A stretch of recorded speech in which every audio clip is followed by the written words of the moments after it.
You're listening to the Final Say Radio Show, a Rappaport media production, with your host Brett Rappaport and co-host Jon Rappaport. And good afternoon, everybody. Welcome back to the Final Say Radio Show. And we have a special edition program for you today, and I'm so thrilled to be having two exceptional people joining us today from two different parts of the world, but with the aim, that's right, the aim of creating and furthering solutions to the problems that we face. And in this particular instance, we are looking in the Middle East, and as we dig a little deeper into the map, we are looking at the area of Israel and Jordan and the surrounding perimeter as well. And right now we have joining us Sarah Stern, and she is the founder and president of the Endowment for Middle East Truth. That is an unabashedly pro-Israel and pro-American think tank and policy shop, which is located in Washington, D.C. And prior to that, she was the director of the Office of Governmental and Legislative Affairs for the American Jewish Congress.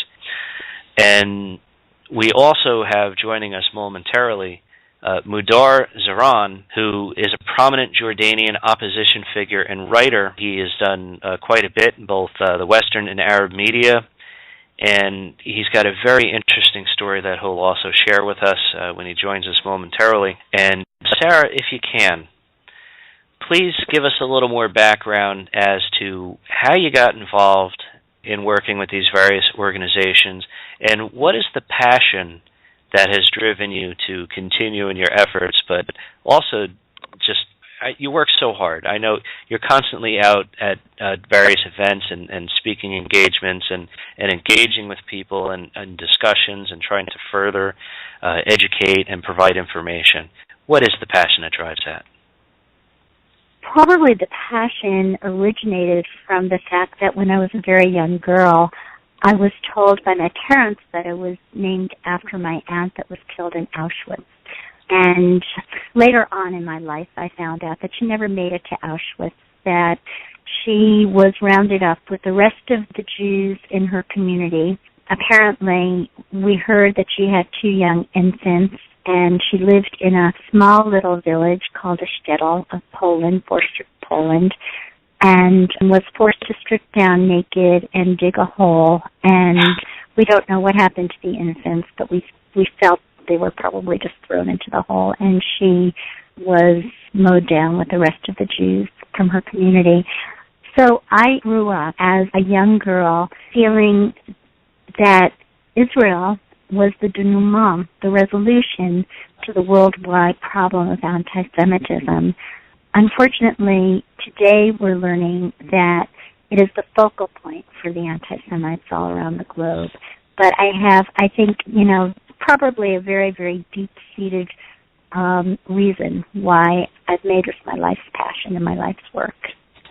Well, that's very interesting. And, of course, we're sorry that your family had gone through that. But we have joining us Mudar Zahran, who, as I said, is a prominent Jordanian opposition figure and writer and has done a lot of work throughout the Western and Arab media. And Mudar, we're beginning by just giving a little intro to yourself and the passion that guides you, and also what your goals may be. Thanks for having me. Yes, and just so you know, Mudar, you are on with Jon and Brett Rappaport of the Final Say Radio Show, and we have Sarah Stern joining us, and she is the founder and president of the Endowment for Middle East Truth. So go ahead, Mudar.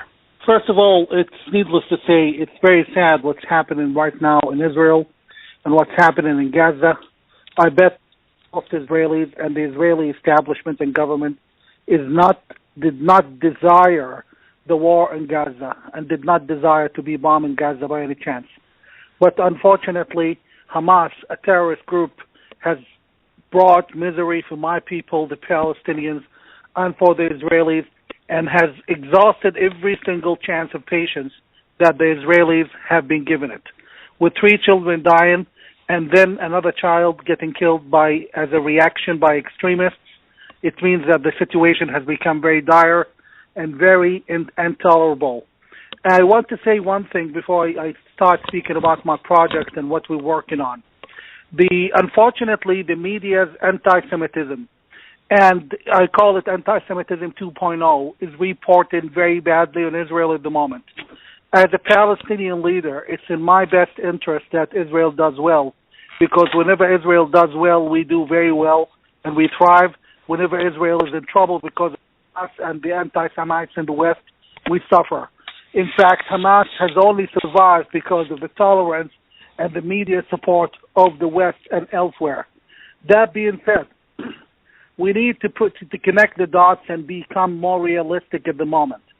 We have a very dangerous situation. If it comes to the point where 3 young children have been killed near Hebron, and then another young man is killed in a vicious way by a few crazies, which I believe do not represent as the Israeli society, it means we have to do something now and something quick.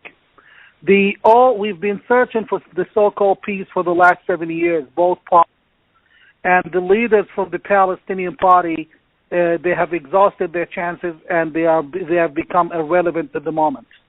We need to look at the genuine peace agreement. All of this is happening because the Palestinians need a state. It's true that we do deserve a state. We are human beings. And I would love to think that most or all Israelis think of us as just another human beings who deserve their own rights and state. But the Palestinian state already exists. Most of the American listeners do not understand, with all due respect to them, that there has originally been a country called the British Mandate for Palestine, which was international law promised as a Jewish homeland in 1919, which is, again, the international law. And the Jews, with good intentions or possibly under Western pressure, decided to give away 78% of the promised land, quote unquote, to the Arabs or the non-Jews of the country to establish a state for the Arabs. That state today is Jordan. Jordan is a part of the British Mandate of Palestine. Jordan could have been Israel too, only that the Israelis gave up that land, hoping that we would establish a state and call it a day. And that did not happen. The rulers of Jordan, the current king of Jordan and his father, especially this king, they are insistent that 88% of their population, the Palestinians, are merely refugees who do not belong there, and someday they should go and liberate Palestine from the evil Jews. And that's what the king of Jordan's media has been pressuring. Despite all of the Israeli support for him as a moderate leader, he's not acting as such. Now if I can interrupt you momentarily, let me just, for the sake of our listeners, set up the purpose of this entire conversation. And this is hopefully just one of many conversations between perhaps you two as well as others. So first, I agree with your opening commentary from a perspective of what is the purpose of why we're having this conversation now. It's because any clear-thinking, reasonable human being who loves life and loves children and understands the cycle of life believes that there should be a viable peace between two people, each who has their own sovereign borders, each living peacefully, not just peacefully side by side, but ideally kind of like the U.S. and Canada or Britain and France, that has not just a border, but actually cultural and business exchange and a life living together as neighbors. That is the furthest thing from reality right now. And the overall premise of this conversation is the understanding that, is Jordan actually Palestine? And if we go by the premise that Jordan is actually Palestine, moving forward from the point you're bringing up, which is under the original British and the original division of land, what I wanted to do here is discuss, is this wise? Is it viable? Is it fair? And then how do we do it? So I want to hand the mic back to you in a moment, Mudar. And what I wanted to do is, and Brett and I will go back and forth with questions and try to keep a quick pace with brief answers so we can cover a lot of ground here. I want to continue with both of you with a little bit of historical background on how we got here, up in the connection of the people to the land, and then move into what you were just discussing, the modern formation of Israel and Jordan. And let's then really dive in and spend some time about what are the current tensions, which I believe are manufactured tensions, the influences, and then let's try to end with viable solutions. If you will, please continue briefly with your summation of how Israel and Jordan came to be. It's very simple. I mean, the Jewish people have been in Israel for the last 3,000 years. There is evidence of massive mass convergence of the Jews of the land in the late 1800s by the Ottoman Empire, and DNA evidence that at one point Jews were the majority, and a great number of the Palestinians we see today are former Jews who were forced to convert. So there's no question about the entitlement and the right to the land, which no one in his right mind would be able to deny today. That being said, the only problem we have today is because the Palestinians don't have a country, and the state which they have is Jordan. According to the Faisal-Weizmann Agreement, about 78% of the British mandate for Palestine became Jordan, and which is a Palestinian homeland. Only that the rulers of Jordan have been denying that to their Palestinians, oppressing them, and nobody's speaking about it. Israel knows that, but Israel decided for a long time it's better to keep the king as a moderate, non-Islamist leader than creating another chaos in the region and bringing another country, especially with the Arab Spring. But unfortunately, it doesn't seem to be that way. Jordan now is a mess. And I'll give you an example just briefly of how hypocritical the international media is. International media is reporting heavily now on the bombings in Gaza, which are basically targeting terrorists and terrorist headquarters.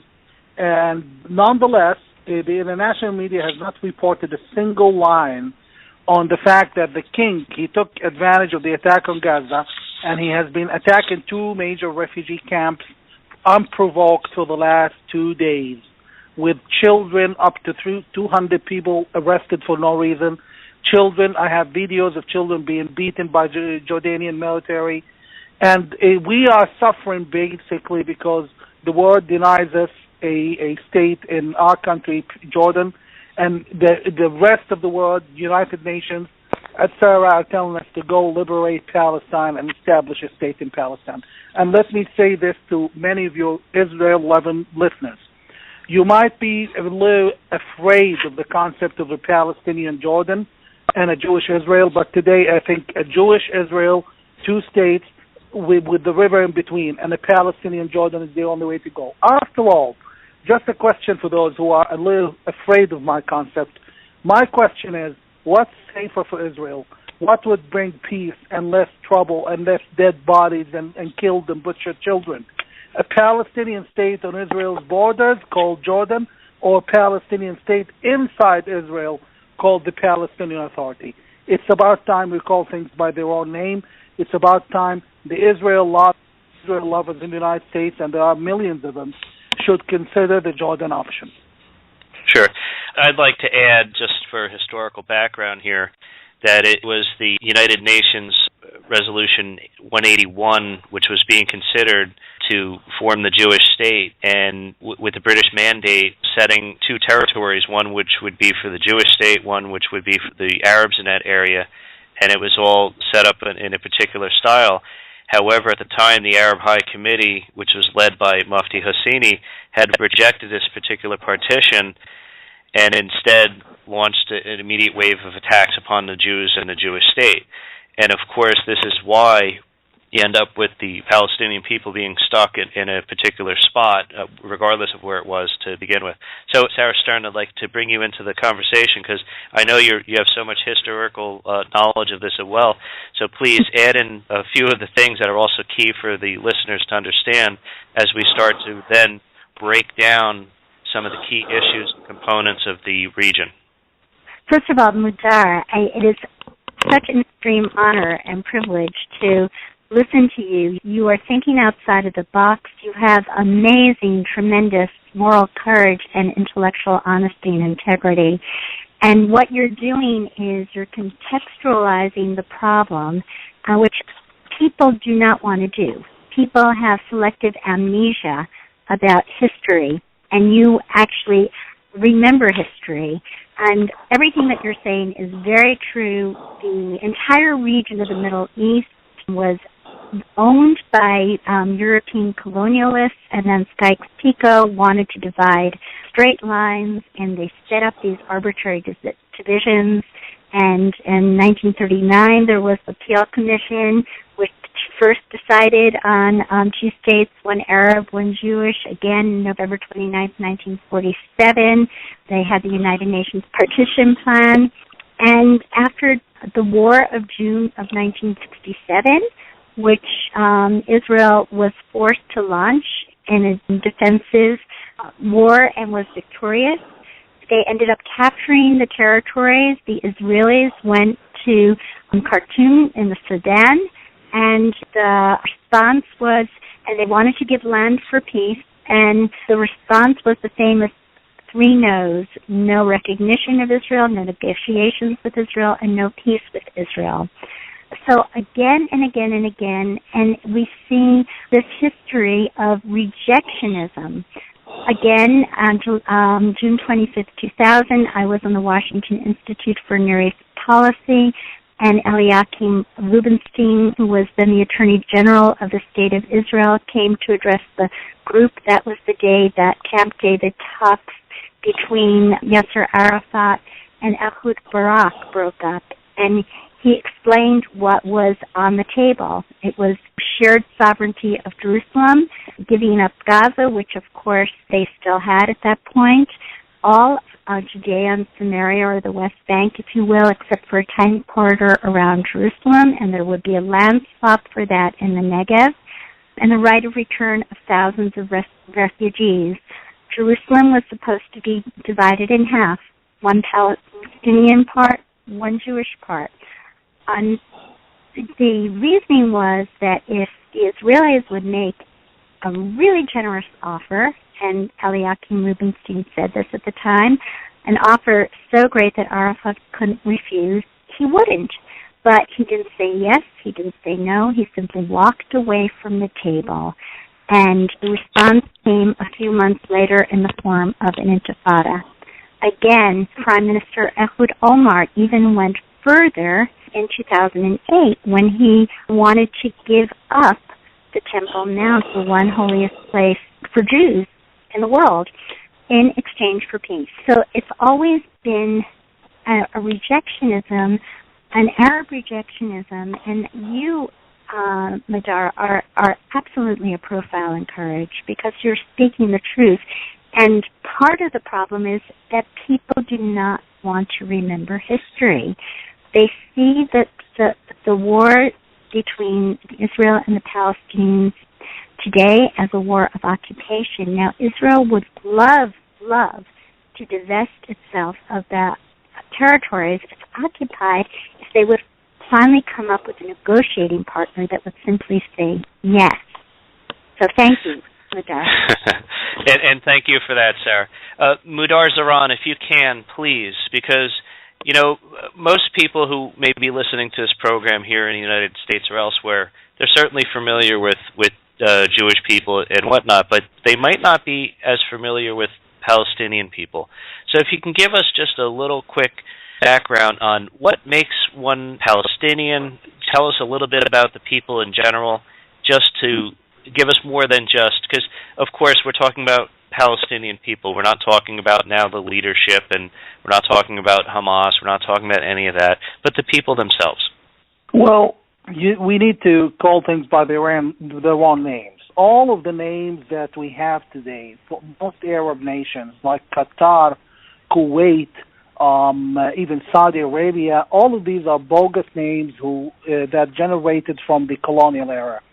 Mm-hmm. I mean, there was never a Kuwaiti until 1940-something. There was never a Qatari until the 1970s. And there is no real difference between the United Arab Emirates and Oman. In the same sense, the Palestinian is just one of those many, many bogus created names. It means that all of the non-Jews of the British mandate for Palestine, all of the non-Jews, there were Jews and non-Jews in that land. The Jews were oppressed and basically deported regularly by the Ottomans and forced to kick out or convert. And we have evidence of massive conversions with the University of Hadassah claiming or showing of 85% DNA of Palestinians being Jewish. Obviously, people were forced to convert. So that being the case, anyone who's not Jewish in the day Israel became independent was called a Palestinian. And to show to you that it's all pure politics of the superpowers and the Arab powers, that those Palestinians were called Jordanians. This is a surprise to most of the people listening. According to the Jordanian constitution, the citizenship law, everyone who is a non-Jew Palestinian, keep in mind there are Palestinian Jews at the time, 1956 Jordanian law article 2, any non-Jewish Palestinian is a Jordanian-born citizen. So even the Arabs and the Palestinians in Haifa and who hold Israeli passports, those are, by the Jordanian law, are Jordanians. And basically, those people, now what do they want? I've been to Judea and Samaria or the West Bank twice recently, and I'm flying this evening to Jerusalem in actually 3 hours. Those people, most of them, because of the propaganda and because of the Arab incitement and the Arab-oiled machine of hatred, they definitely hate Jews, but most of them today, I've spoken to them, would rather for Israel to come back. This might be a surprise for many of your Western listeners and American listeners, but it's very significant that most of them have had enough with the Palestinian Authority and the corruption, the atrocities, the jails, the lack of freedom of speech. We were much better off under Israel. We had free education, free health care.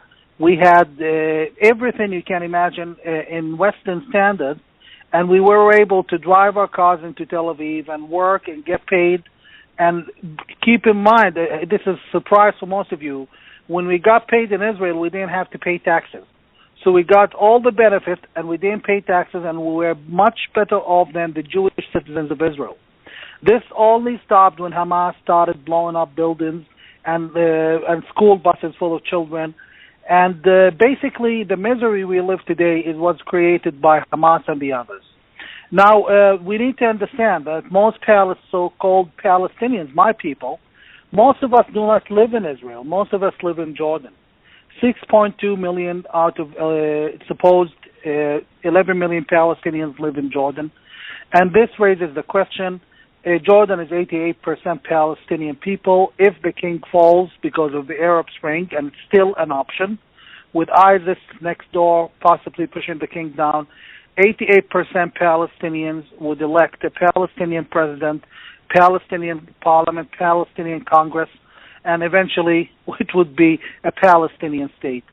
So while many people, for example, the Washington Institute, are not necessarily in favor of that, many lobbyists, Israel lobbyists in the West, are not in favor of that concept. Only that concept might force itself on the ground very soon. In my opinion, if I have to guess, I do not see the King of Jordan making it in the... And if it wasn't for avid Israeli support, the World Jewish Congress, the AIPAC, and the others, if it wasn't for the desperate support to the king, he would have been gone a long time ago. I would agree. And I want to add a slight wrinkle into this conversation, because to solve a problem, you have to find connecting tissue between the two peoples, Jews and Palestinian Arabs. And I want to throw in the premise, and then I'd like, starting with Sarah, for each of you to give a brief comment on this respective to your own peoples. But Jews have the misfortune of being arguably the world's biggest scapegoats throughout history, and that continues today, even as rockets land on their in their playgrounds, in their schools, in their cities. Palestinians, though, I would argue, in a contemporaneous fashion, might arguably be the world's greatest political pawns. And my premise here is that the Palestinians have suffered horribly under their world leaders in three quick directions. First, under their own leaders, people like Arafat, who siphoned off incredible amounts of money to enjoy their own little oligarchy, and while their people sat in misery. Number two, the Arab leaders around the world, kings, dictators, and radical Islamist mullahs alike, all used them as pawns, again, in my opinion.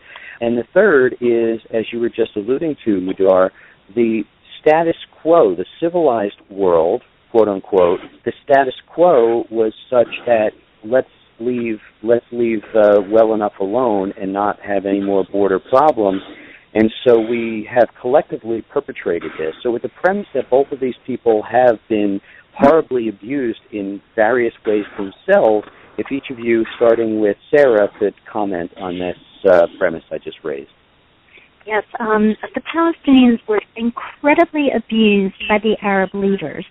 First of all, the UN High Commission of Refugees was established right after World War II to deal with the refugee problem of what was going on throughout the world. However, there was one group, the Palestinian refugees, that the Arab League would not allow to be serviced by the UN High Commission of Refugees. Part of the reason why not is because their mandate is that they should be absorbed into the population where they were presently inhabiting and be rehabilitated and become citizens in that country, such as the Palestinians in Jordan.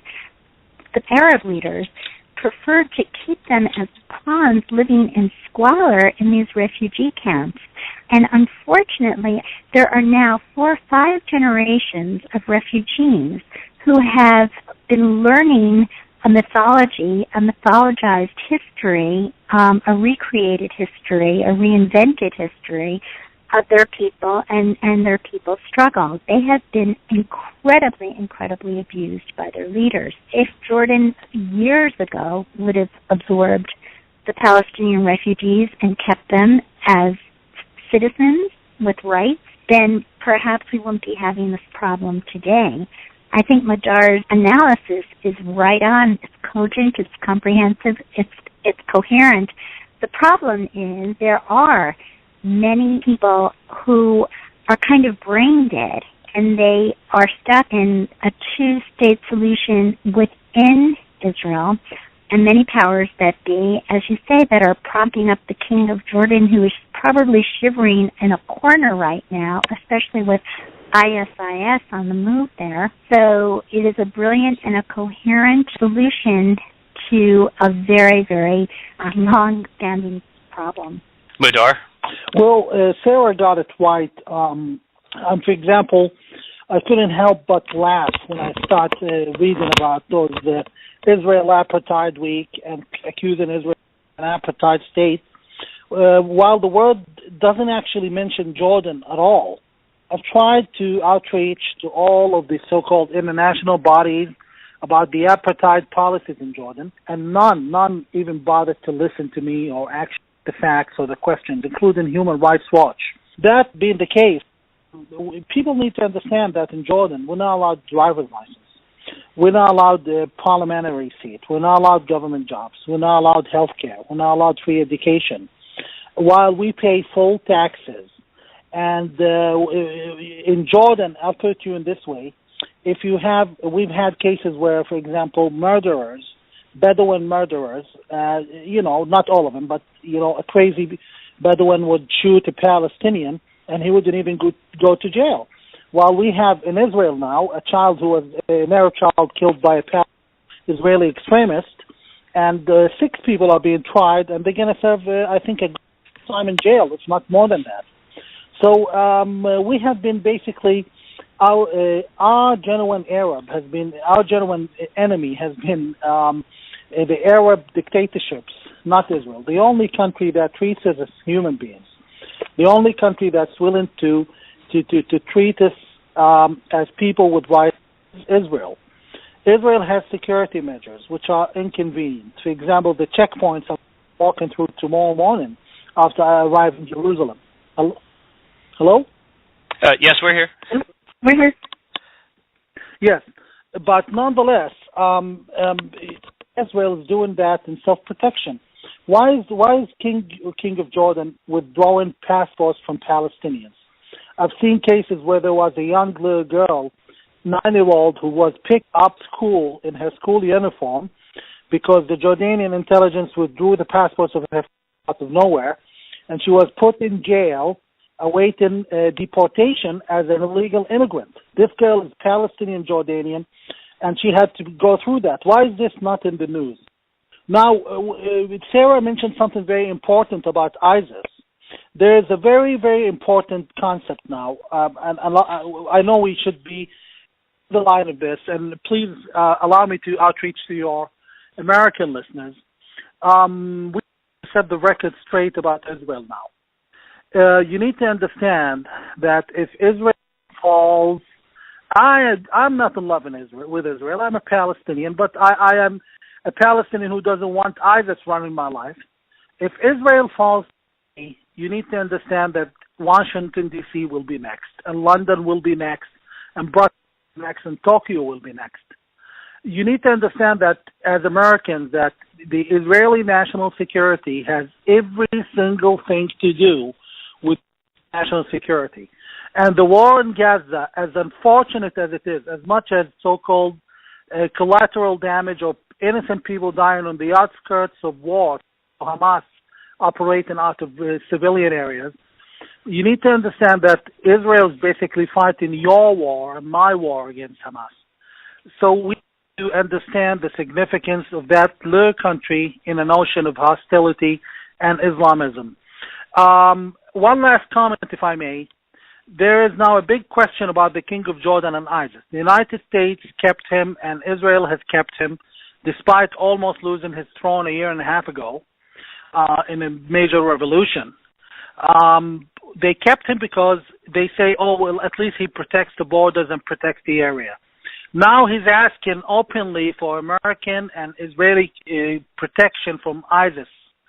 So if he can't even protect himself, what's the point of keeping him in there? There must be, especially calling out to the Israel lobby in the United States and Israel lovers and peace lovers in the United States, that you really should re-examine your options in Jordan. Exactly. I want to play on one of your comments there. Israel is the front line, and that's absolutely correct. Israel is the front line of the West, and they are doing the battle that I think the West doesn't have the guts or the nerve to be involved in at the moment. And a couple other things to mention that I think are important for the conversation. John and I had the fortune last year to spend almost 3 weeks in Israel, and we went into Jordan. We crossed down by a lot, so we were by Aqaba, and we went up to Petra. And you mentioned the Bedouins, and we passed quite a bit of terrain in Jordan, which for the most part, that's about all that was there outside of the major road that led down to the waterway where all the goods and things that come into Jordan are shipped. And so just a couple notes. One thing, there's a lot of territory and terrain that could certainly be inhabited, or certainly something more could be done with. So I think it's not a matter of land or territory. And then I also wanted to mention a part of what John and I had witnessed as we went through various cities and areas of not only Israel, but in the West Bank. And we were in Arab and Israeli portions of it.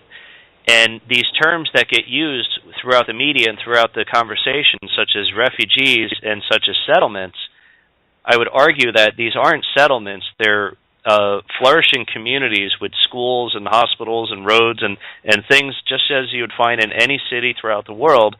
And the refugee camps may not be as nice because a matter of economics, but they are certainly the same thing. They have roads, they have houses and buildings and schools and other things.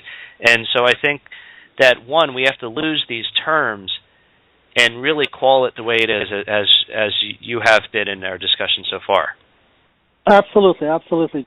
The settlement, I just want to make something very clear as a Palestinian. Sure. I don't think the United States would be very tolerant of a foreign country or the United Nations dictating where the U.S. should be building or not building housing projects, be it in Massachusetts or Texas. How would you feel if someone tells you, well, you can build anywhere except in upstate New York? That would be illegal.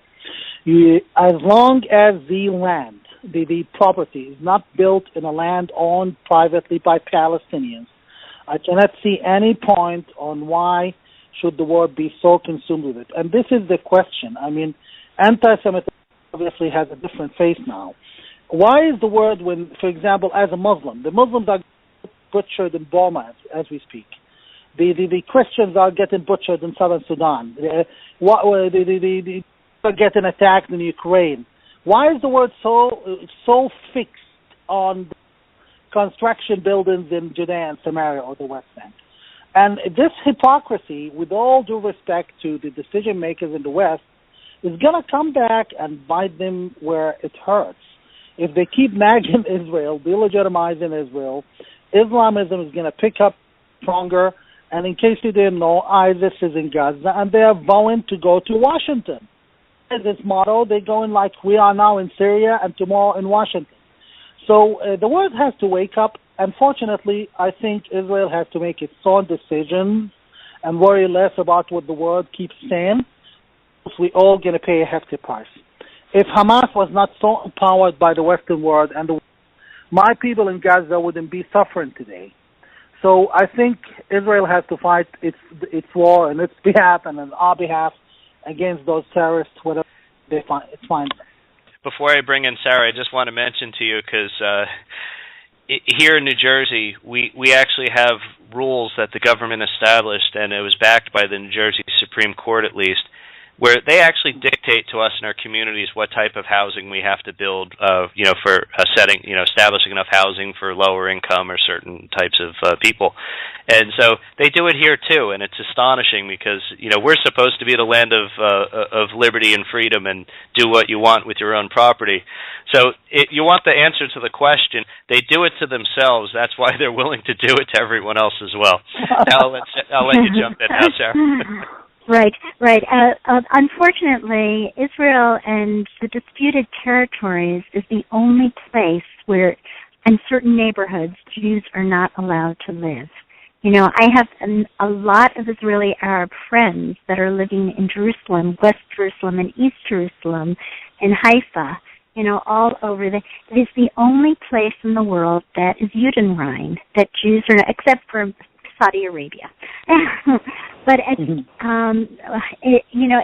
is an irony of history that we finally have, after 2,000 years, come back to the Jewish state.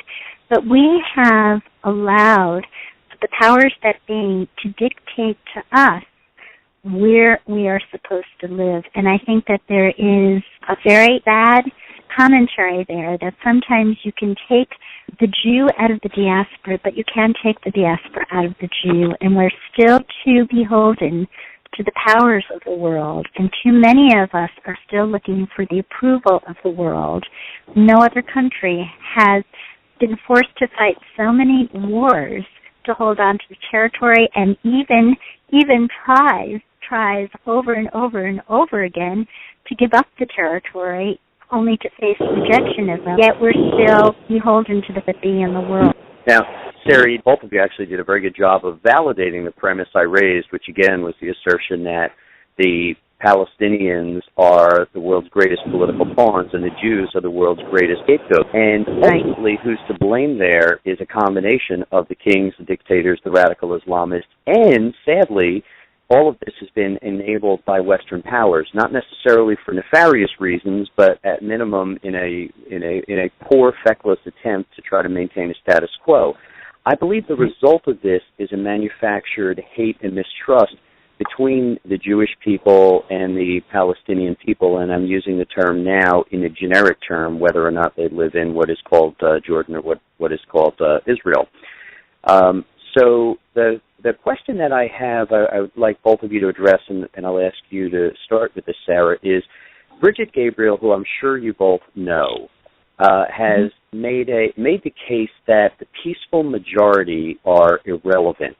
And she's not being dismissive of the peaceful majority. What she's basically done is made the case that just like in Nazi Germany, the problem we've had throughout the Arab lands is that the radical Islamists in particular have taken over and have made it very, very difficult for the peaceful majority to be relevant. So the question I have for you first, for Sarah, is what can the state of Israel, with the help of, let's suspension of disbelief, pretend we have quality leadership in Washington, do to reach out to the peaceful majority in both the West Bank, I'll put Gaza aside for now, and Jordan, And then I'll ask the same question of you, Mudar, if you would comment on that as well. What could the peaceful majority of Palestinians do to help start building a sense of comfort? In other words, remove the fear that the Israelis have of having the Palestinians as neighbors.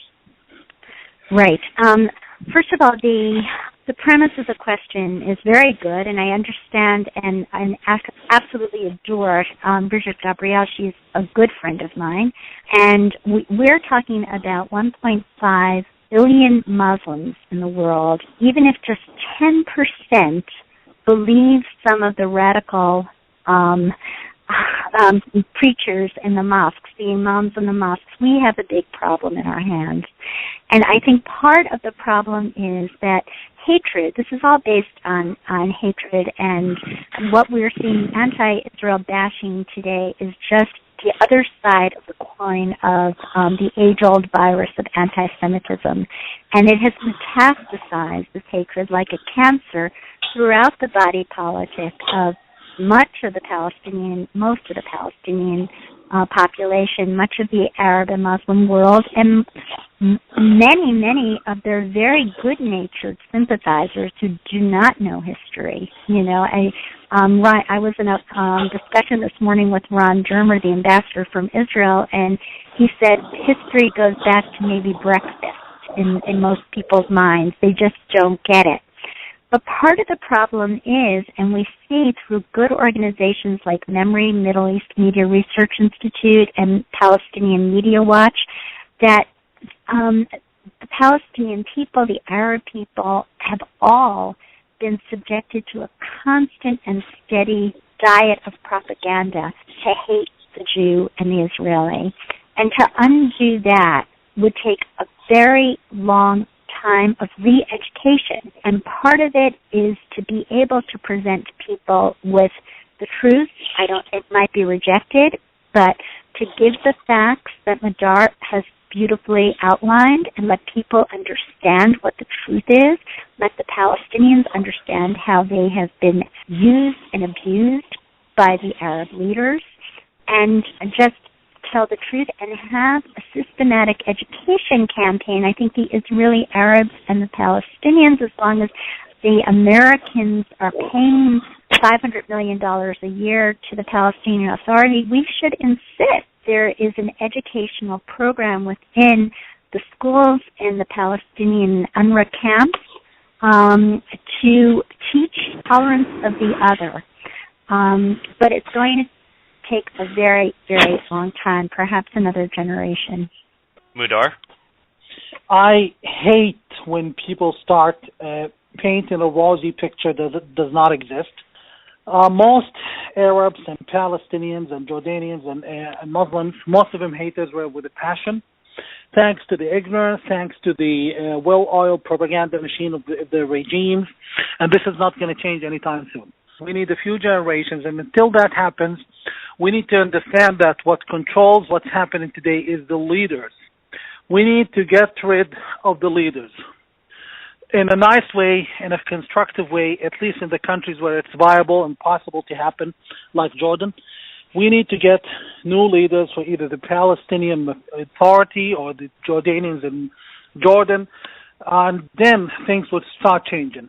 The goodwill of the leaders is what controls Middle Eastern and Muslim societies, not their own thinking, not their own option, and not that because they're stupid. It's because they have no means to access power whatsoever, so they'll do whatever the king does. For example, as we speak today, there's a protest being called for over the internet and the social media against the Israeli embassy in Amman. That protest is being aided and controlled by the king's intelligence operatives. That's why it's being allowed. Anyone who protests against the king would go to jail, but you go protest against Israel, and the Jordanians would give you a ride to the Israeli embassy in their van. So we need to get rid of the bad leaders. We cannot keep tolerating them just because they're better than people we don't know. Once we have the leaders, at least those controlling the Palestinians change, we might start witnessing change that lead into something good. Right. I'd also like to jump in there and say the Anti-Defamation League of B'nai B'rith conducts a global survey of anti-Semitism, 100 countries plus Palestinian population, and the strongest anti-Semitic attitudes of any population polled is in the Palestinian territories. And I also would like to share with you that the Washington Institute for Near East Policy just conducted a poll of Palestinians, and that indicated that 27.3% of Palestinians want a two-state solution. By contrast, more than two-thirds see the restoration of all of historic Palestine to Arab control as the only legitimate national goal for their people. And they also want the elimination of Israel. What they want to do with the 6 million Jews who live in Israel was not less clear, but with the over 150,000 fatalities in the internecine Muslim civil war in Syria, one only shudders to think. So it's going to take a while to re-educate people, but, with this constant and steady diet of incitement and hatred, we really, it's metastasized like a cancer throughout the body politic of particularly the Palestinian population. Now, listening to both of you, I guess the only conclusion I can come to is that, ironically, we need to put everyone in the desert for 40 years and then start over. But that being the religious history joke, the question I would have first, starting with Mudar, and then Sarah, if you have something to add, if we were able to, in looking for the solutions to making the change in leadership in all the areas, whether it be in Gaza, in the West Bank right now, and then eventually in what this discussion would be leading to would be a Palestinian state within Jordan, who are the people that we could look to, or are there any people that are out and about right now who the United States or other Western nations or even some of the Arab nations can be speaking with to put in place to start that transition, as opposed to watching the vacuum be filled with more radical or extremist factions? Mudar? I can speak about Jordan, and that means the majority of Palestinians of the universe. We, at the Jordanian Coalition of Opposition, we have exhibited evidence, solid evidence of our influence, and the fact that Palestinians do listen to us. And some of our work has been documented by the Washington Post when we managed to actually break up a major protest before the Israeli embassy. So we have the influence, and we have exhibited that. I personally claim, and I can prove that I have incredible influence within Jordan. Nonetheless, I don't think any of the power makers in D.C. or Jerusalem would be talking to us anytime soon. They are too embarrassed, too afraid to basically miff the king or make him feel bad. So, unfortunately, they're not talking to us, and they won't, in my opinion, anytime in the foreseen future. The replacement is there. Think of it this way. The king is not Palestinian. He's not so-called Jordanian. He's not even from the country. He doesn't speak one language. He has lived most of his life out of Jordan. And nonetheless, with the American and the Israeli help, he was able to be I think bringing a Palestinian moderate who understands the game and understands that the Israeli support should not come unconditional would change things. One thing we need to discuss is the security of Jordan. Jordan is not, this is something very few people understand, is no longer under the king's control. Jordan is basically under the Jordanian army's control, and the Jordanian army is fully and completely controlled by the United States, and I have been inside the establishment and I know how it goes. So the king goes, the king stays, nothing will change. Even the new Palestinian president, if he thinks of becoming hostile to Israel, the army is not under his control. Just like Egypt, the army has balanced the whole game. The whole situation in Jordan is balanced by the army. So I think Israel has nothing really to fear except fear itself, and I think any further support for the king at this moment. I'm going to make it very simple. Israel had a chance in the 80s to get rid of Yasser Arafat. And Israel did not get rid of Yasser Arafat in Lebanon because they said, well, it's better the devil you know. Israel paid 25 years of misery after that because they kept him in power. Right now, the King of Jordan doesn't have Iraq to support him, doesn't have Syria to support him. Syria can't step into Jordan. Iraq cannot step into Jordan. ISIS could be easily diverted by the 12,000 American troops in Jordan. And the king is alone, and Saudi Arabia doesn't like him anymore. It's a lengthy discussion. So there has never been such an opportunity to simply ask the king to nicely let go and go back to London, where he came from. And Israel is still holding on to him. And to be honest, I think this is going to cost Israel dearly in the very foreseen future. Just to conclude, the Kerry's peace plan, which is very destructive to Israel and the Palestinians, turns out to have been originally proposed by the king himself. So the king, thank God, he doesn't miss any opportunity to show Israel that he's not really a friend. So let's hope for the best, but until the Israeli establishment changes its mind, and until the Israeli lobby in Washington changes its mind, there won't be any difference. As for the Americans, I think they care for the military control of Jordan, and they don't care if the king comes or stays. So honestly, the ball is in Israel's court right now. Very interesting point that you raised, but if you look at this as a broader regional challenge, because I think it's very difficult to take this into consideration as a vacuum, as you just raised the point, Mudar, you can't ignore Egypt, you can't ignore the House of Saud, you can't ignore the U.S., you really can't ignore Europe, even though they're a bit feckless in this equation. You can't ignore the radicalism that's happening right over the border in Syria. So the question I will pose to both you, Sarah, first, and then to Mudar is, and this is a where do we go from here question, what other leaders, let's pretend, against suspension of disbelief, let's pretend we have leadership in Washington who actually could help manifest this and make it happen. Who else do we need to bring to the table? Sarah, if you would answer maybe from an Israel and European perspective, and Mudar, then if you can maybe answer from a sort of pan-Arabian perspective, who else do we need to bring to the table to make this happen? Because I don't believe it could simply be force-fed from an Israeli or U.S. perspective without having other people agree behind the scenes, because we're talking about significant borders here. Sarah?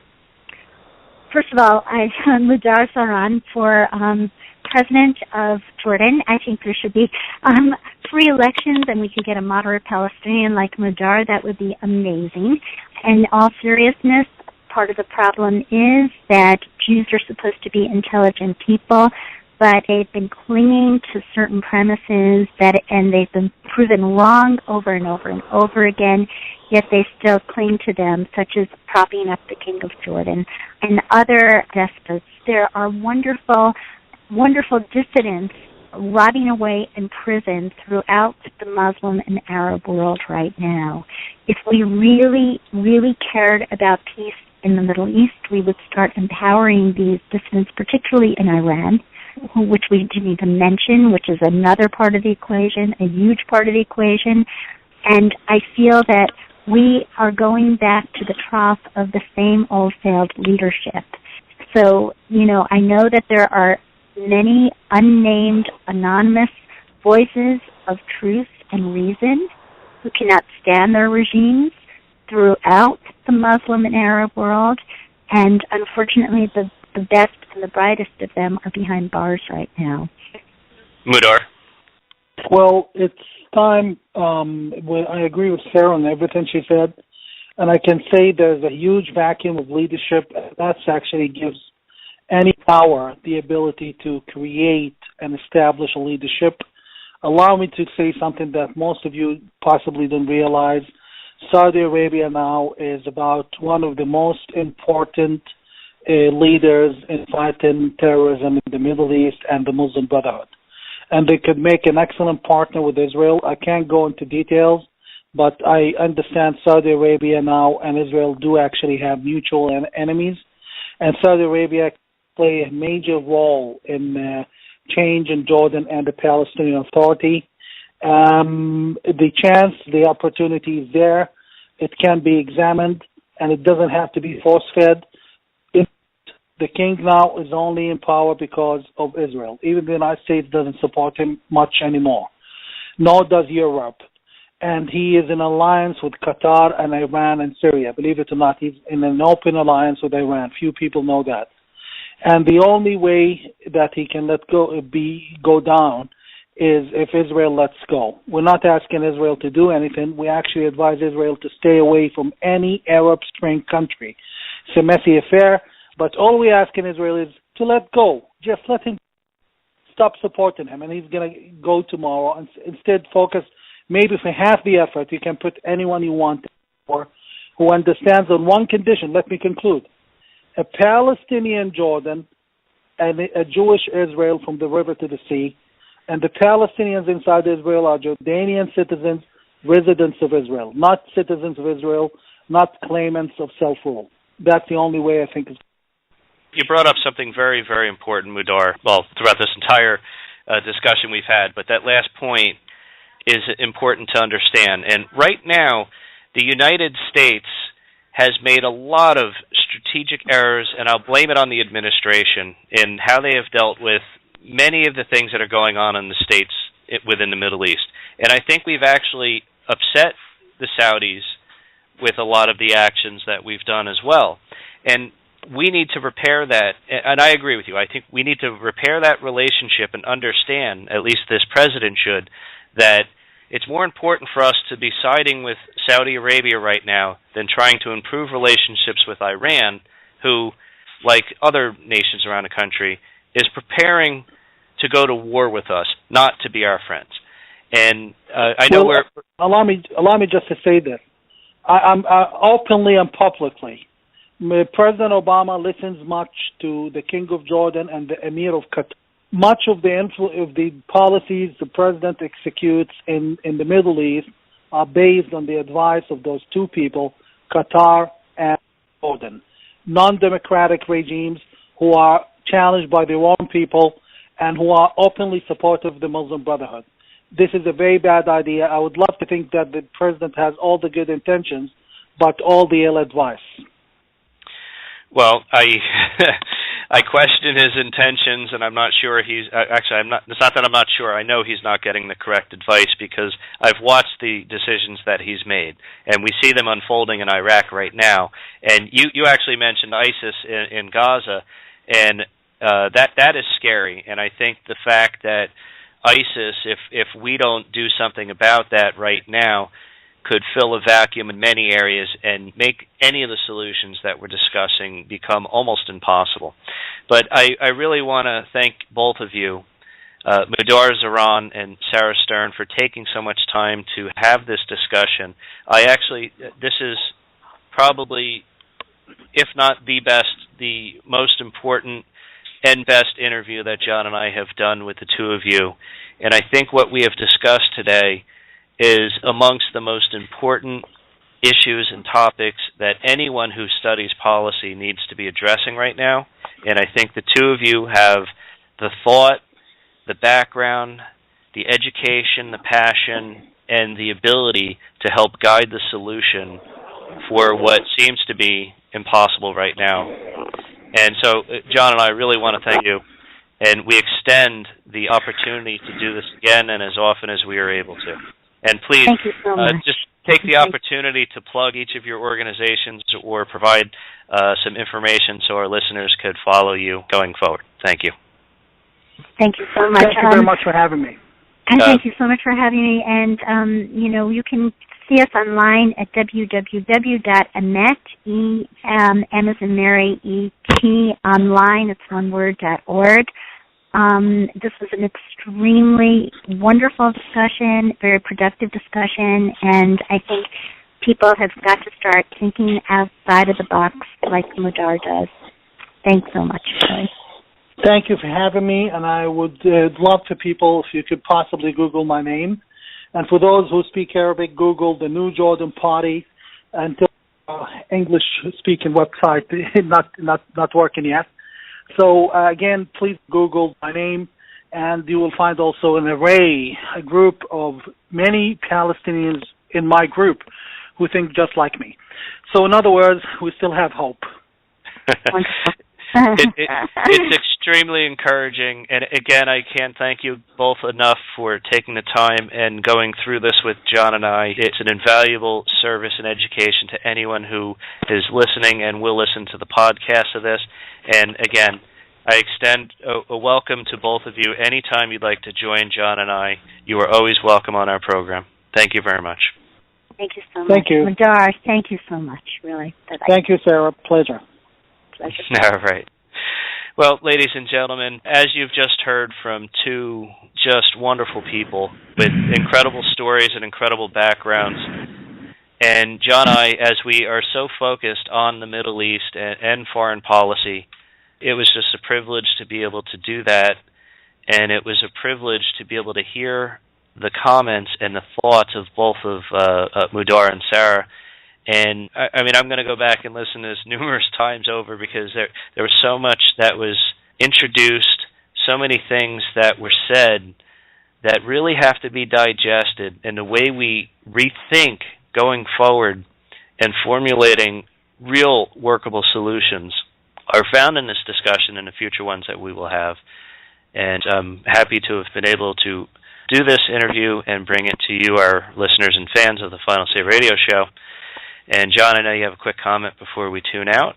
And of course, yeah, absolutely. I want to personally thank Mudar and Sarah for having a combination that is fairly rare. Both of them have the moral clarity and the courage to take on an issue like this, because this is one of those things where you ruffle everybody's feathers, right? But they understand that there is an end game that will affect all of us. And the other thing I wanted to say, Brett, very simply is, following and stealing some words from Brigitte Gabriel, is that we need to wake up the peaceful majority. Part of the reason why we put on this special Final Say program is we want to wake up the peaceful majority and make themselves relevant. If we really focus on things like this, people can actually affect change. And, we hope that using our program that we could be part of that equation. And we thank you for listening and sharing this program.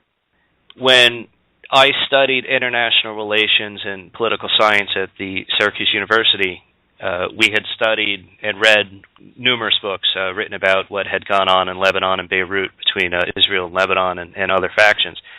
And what struck me at the time were there were a lot of other books and solutions offered by professors and students, on both Arab students and Jewish students, trying to come up with solutions.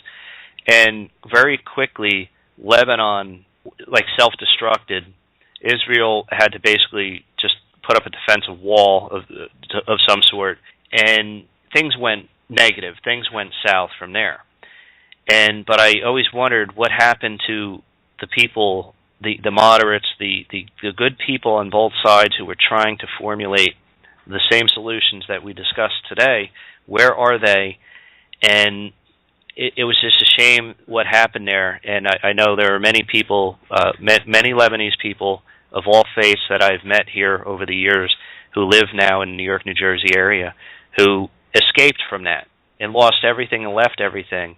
And they're the type of people who would love to work with us on a solution for making a stable region for Jordan, the Palestinian, Arabs, Jews, Christians, whoever is in this region, and working out from there to fix the problems in the Middle East. And I think it starts with the only true democracy and the potential of other democracies to spawn from that. So we thank you folks for tuning in to the Final Say radio show. You can always find us every Monday through Friday, 3 and 4 p.m. Eastern Time.